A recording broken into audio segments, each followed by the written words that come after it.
করেছেন, এত সময় দিয়েছেন।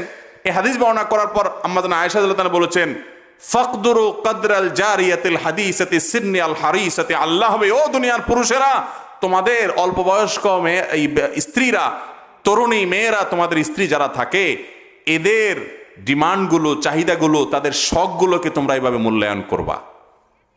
এ হাদিস শোনায় বউয়ের স্বামীকে, এ হাদিস শোনো আম্মা জান আয়েশা, হাদিস শোনো, মাইন্ড ইট, আমার ব্যাপারে একটু কেয়ার টেয়ার করবা। বউয়ে স্বামীর হাদিস না স্বামীরে শোনায়। আবার স্বামীর শোনায় কি? স্বামীর শোনায় যে নবী সাল্লাল্লাহু আলাইহি ওয়াসাল্লাম তুমি হাদিস শুনছো, তিনি বলছে আল্লাহর পরে যদি কাউকে সেজদা করা যাইতো তাহলে আমাকে করা লাগতো। আমার পাওয়ার বুঝতেছো? মাইন্ড ইট ভাইরা আমার।